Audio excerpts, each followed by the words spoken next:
What is cooperative procurement? Sounds like some airy-fairy type of procurement methodology. Well, it's not. Stick around and I'll tell you what it is. G'day everyone, Simon Zarifa here from Shrewd. We provide commercial assistance to the Commonwealth to help the Commonwealth successfully deliver value for money projects. So what is cooperative procurement? Well, if you look at the Commonwealth Procurement Rules, cooperative procurements involve more than one relevant entity as the buyer, i.e. two agencies go and buy something together, or by joining an existing contract of another entity. Okay, so in my experience, two agencies going out and buying something together is very rare. It does happen. I'm aware of it happening. I was initially involved in one, where we were going to go out as two agencies, but it all got too hard. It does happen. I know it happens, but they are the anomaly. They are rare, as in that arrangement is rare. However, piggybacking off a panel or an arrangement established by one agency is not rare. It is in fact very common. And if a certain agency develops a good panel, then you will find that many agencies will want to piggyback off that panel and use it. And that piggybacking concept is cooperative procurement as defined under the CPRs. So the next thing I want to talk to you about is, are there any rules about piggybacking? So can any agency piggyback off another agency's panel that the other agency has created? And the answer is yes, there are some rules, and you will find those in 414 of the CPRs. There's two key factors, right? The relevant documentation, so the market documentation that established the panel, and the contract itself. So in the deed of standing offer, that's what's used most of the time. So in the market document and the deed of standing offer, you must have specified that this approach is able to be piggybacked or used by other agencies or departments of the Commonwealth.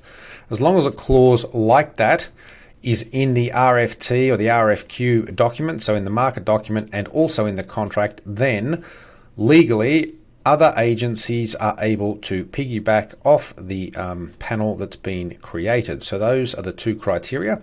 And in fact, if an agency or if someone else from another agency asks whether they can use your panel, when you write back and say yes, you might just want to refer to 4.14 and say you can use it because the RFT or the RFQ document and the deed of standing offer both included clauses that allow use by other departments or agencies of the Commonwealth.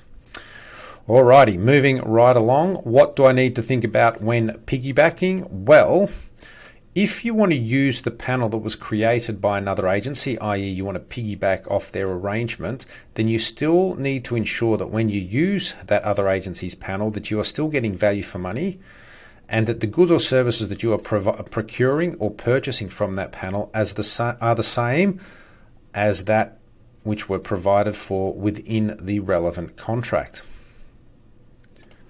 What does that mean? Okay, basic example. Let's say an agency has put in place a panel for legal services.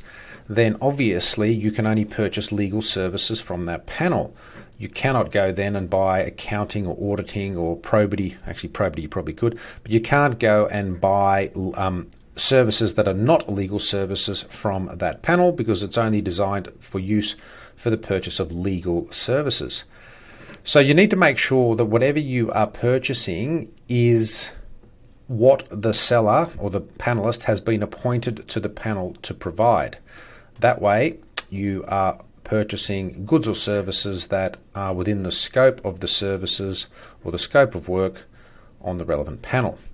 But as I say here, you still need to ensure value for money is achieved, and then you need to ensure that when you then use, when I say use, you're going to sign up to like an official order or a work order under that deed of standing offer.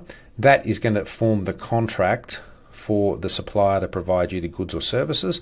You need to make sure that when you do that, that you're not materially altering the terms and conditions. Now, each agency, when they piggyback off a panel and when they use that panel, can create and add their own specific terms and conditions that are applicable for their agency. So you may have more stringent security requirements, or you may have more stringent confidentiality requirements, or you may want to change the IP regime or the insurance regimes, etc. You can do all of that as long as you're not materially, which is substantially, as long as you're not substantially altering the terms of the contract, then you are good to go.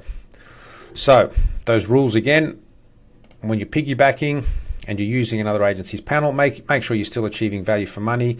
Make sure that the goods and services that you're buying are only the goods and services for which the panelist is on the panel for, and make sure that when you alter the terms and conditions or add additional terms and conditions into the work order or the official order, that you are not materially altering the deed or the contract terms that were set when the panelist signed up to the panel. So that is an overview of cooperative procurement or piggybacking in less than 5 minutes. Actually, it's not, it's nearly 6 minutes, but anyway, you'll get the point. If you've got any questions, feel free to get in touch. Simon@shrewd.com.au or 1-800-SHREWD, which is 1-800-747-393. I hope that helps.